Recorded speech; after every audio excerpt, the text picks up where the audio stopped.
Hello everyone. In this video I would like to show you the wizard or model builder feature of OpenHydroQual. So the wizard feature allows you to, basically it's a wizard essentially that allows you to create models by answering some questions. So there are a list of models or model of different systems available, and then you choose one and then you answer a number of questions and it'll create the model for you. Now let's first get to the wizard feature. In order to start the wizard component, it's actually a separate program. So I'm gonna go in Windows 11. I need to go to the start menu and then all programs, and I'm gonna scroll down until I get to OpenHydroQual. So this is the OpenHydroQual folder in the start menu, and you see that there's one item. There's a program called ModelWizard right there. So I'm going to click on ModelWizard, and this window pops up, and these are the basically systems that have Wizard at the moment. As you know, time passes, I'm gonna add additional models to this. So right now we have, most of these are related to stormwater green infrastructure. As you can see, we have a bioretention, bioswale, surface filtration, infiltration basin, infiltration trench, permeable pavement, and stormwater pond. But if you also have an activated sludge, a simple activated sludge model here, and a two-dimensional soil grid. What I'm going to do is that I'm going to now do a demonstration on the bioretention. So I'm going to create a bioretention model. So this is, I've just created this diagram for myself. So this is the, to have all the geometric parameters and other things. So what we have is that we have a contributing catchment that contributes into, basically discharges into a bioretention system. The bioretention system is going to be modeled as a one-dimensional system. So we have three layers. We have an engineered soil, we have an aggregate storage, and then we have the native soil, and then we have the boundary condition at the bottom. The native soil is going to be discretized into several layers, and then we have an underdrain pipe and an overflow that goes into a catch basin, and then the catch basin discharges out of the system. And the dimensions are also given here. So we have, the area of the contributing catchment is given, slope, manning, roughness, the width of the contributing catchment, and so on, and the depth of each of these layers. So let's get started with the model wizard. So I'm going to go back to the model wizard. I'm going to choose the bioretention system. So this window pops up, and first of all, if I double click on this is a diagram of the model that we're going to build. If I double click on this, or if I click on this question mark right there, it's going to get me to a web page where there are some descriptions of each of the parameters that we need to enter, and then some equations, basically, so we can get some additional information using this. But in this case, I'm going to explain everything for you. So there are a number of tabs, as you can see, each of them related to one component of the bioretention system. So the first one is the general model parameters. So that's the start end time and also the precipitation. So what happens is this precipitation is going to be applied to the contributing impervious surface, also to the pond itself. And then so it's going to runoff is going to be generated through that, and it's going to go through our bioretention system. Now the point is, actually this is going to give you an idea about how to make a model of a bioretention system. When you use it, probably your system is going to be different. Your needs, the data that you have, the way you want to model the system might be different. So then you can always open the model in OpenHydroQual and modify everything based on your needs. So what I'm going to do is that I have some rain data, sample rain data available for year 2010, which I'm going to load. So I'm going to say the simulation start date is basically 1st of January 2010. The end date is going to be 2011, 1st of January 2011. So I'm going to run the simulation for 1 year. And then for the precipitation file, I'm going to click on this button. And then basically I have a sample rain data, which I'm going to upload. I'm going to leave the link in the comments of the YouTube video. but in any case, it's in my basically Dropbox. I'm going to load it from here, climate data, and I have this sample rain data. So in your case, you have to load it wherever you load it from wherever you save it on your hard drive. So this is going to be my sample rain data. So rain data is loaded, and then I'm going to basically I can click on next. So it's going to go to the next tab, or I can just click on any of the tabs. So here basically there are some default values. Almost all of the parameters that you need to provide in the wizard have some default values. That's the reason for that is to allow people to just just go through this without entering anything and create a model and see how it looks like. So to give them a model. But of course, if you want to model a real system, you want to change those values and enter your own values. So what I have is that I have basically the number of cells underneath the engineered soil. This is about the how I'm going to discretize this native soil layer. In this case, I have this 0.8 meter native soil layer. I'm going to discretize into 4 layers, right? So basically, I'm going to go here and say, change this value of 3 to 4. So now I'm going to discretize this into 4 layers. The depth of engineered soil medium. So that's basically the depth of this engineered soil medium. So I have here, I've indicated that is 40 centimeters or 0.4 meters. So let's just enter it is actually the default value is 0.4. And then the depth to groundwater is actually not really depth to groundwater. It's depth to our lower, wherever we want to cut this off, wherever you want to say, okay, I don't care about what happens to the water after that point. So it can be groundwater, it can be somewhere that I want to basically assign a fixed head boundary condition, right? So in my case, I have this being 1.8 meters, right? So basically what I'm going to do is that I'm going to change this value to 1.8, and then I'm going to go to next. So next tab is going to be about the contributing area. So the area of the impervious contributing area, that's this area.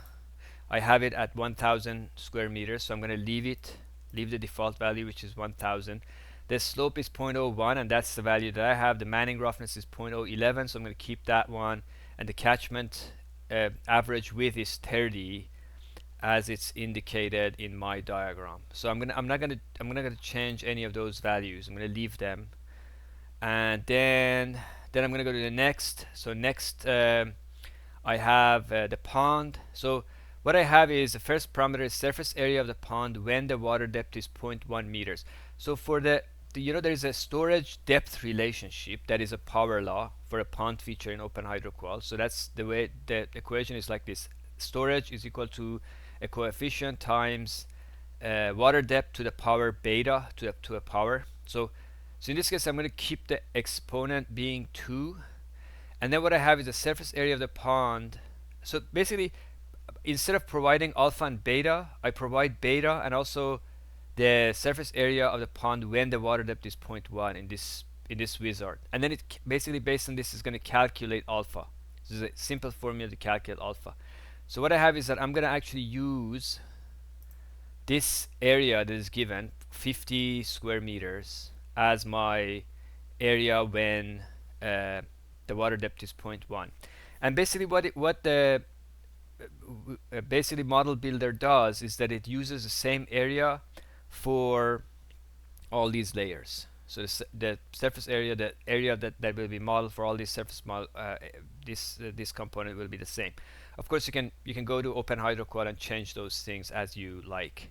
So what I'm going to do is that I'm going to enter 50 here, and that's it. I'm going to keep the beta to be 2.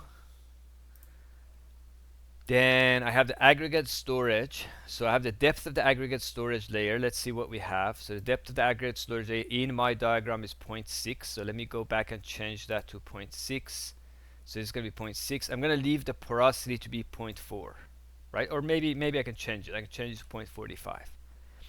And that's it. That's all we have for the aggregate storage layer. So I'm now going to go next. So what I have is that this is about the catch basin. So I don't have that much information about the catch basin here. I have it actually, the depth of the catch basin from the surface, it seems to be 1 meter. And then the area of the catch basin, this it's not really that important, but I'm going to keep it as one square meter. So basically, essentially, I'm not going to change these values. The base area of the catch basin is 1 square meter. The catch basin invert from the surface is also 1, right? So that's the depth from the surface. Okay, next, um, the Manning roughness coefficient, the drain. This is the information about the under drain pipe. So I need to provide a Manning roughness coefficient 0.01. It's probably not given in my diagram. You know, I only have the diameter and the length, right? So I have the length, the diameter being 10 centimeters or 0.1 meter, and the length being 20 meters. So I'm just going to keep the Manning roughness to be 0.01, the diameter is going to be 0.1, and the length of the under drain pipe is going to be 20 meters. Then, so that's all about the catch basin. I'm going to go next. So this is about the weir. So for the weir we need 3 parameters. We need the crest elevation. That's the depth at which, or water depth at which the overflow will happen. And then we have this alpha and beta. So there's a power law that controls the flow rate as a function of depth above the weir crest. And so I'm going to keep the values are not given, but I'm going to keep them what they are. So I'm going to keep the alpha value to be 1000, and keep in mind that all the flow rates are in cubic meters per day. So you have to consider that when you assign alphas. That's why alpha has such a big number. But the crest elevation, if I look at my diagram, I have provided this. So basically this is 20 centimeters above the lowest point of my pond, right? So basically it's 20 centimeters, 0.2 meters. So what I'm going to do is I'm going to indicate this as being 0.2 meters. And next, this is the physical parameters of the engineered soil medium. So we're talking about the engineered soil medium right here. And you know, I tend to keep all the values. You know, maybe I'm just going to go and change the hydraulic conductivity to 20 meters per day, which is a quite high number, and it should be a high number because it's, you know, engineered soils are typically they typically have high hydraulic conductivities.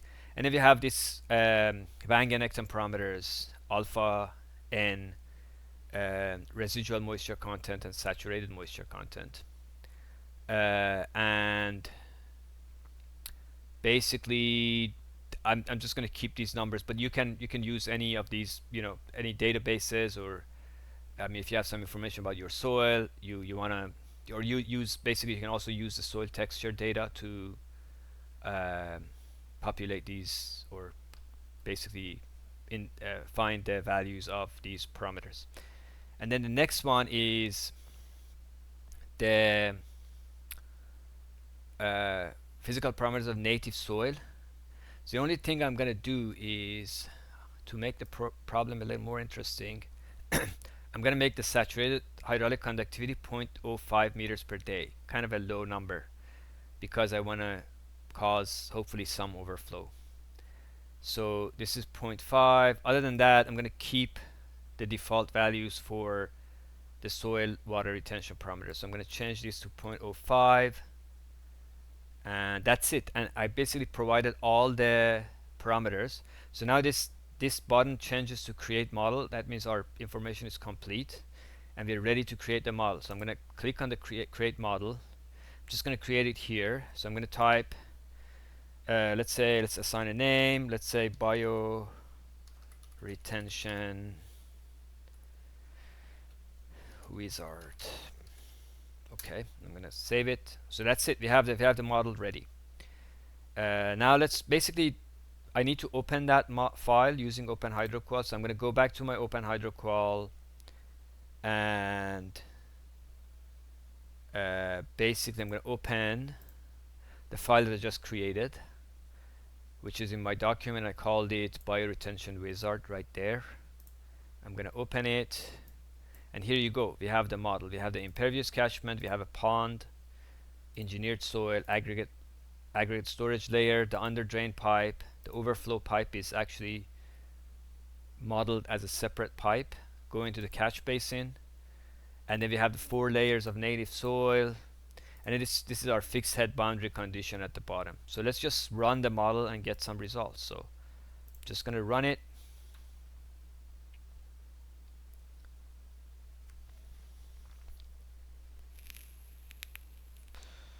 Takes a little bit.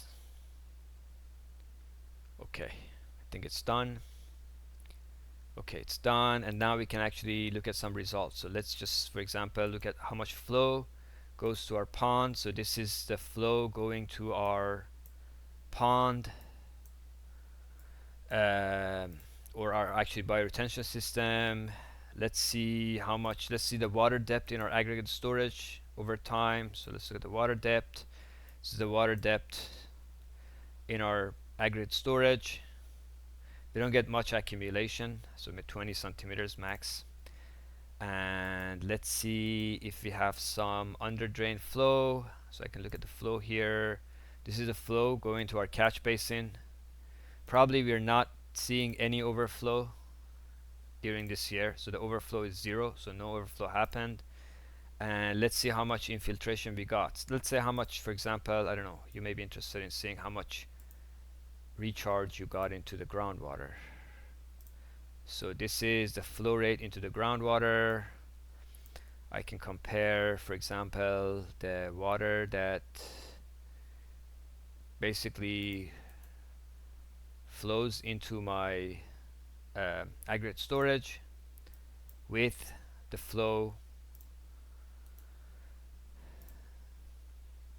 that is recharged to the groundwater, and that's what we have. I mean, of course, the flow that goes into the aggregate storage layer is much more significant, so it's hard to see the green line, which is the recharge, the groundwater recharge.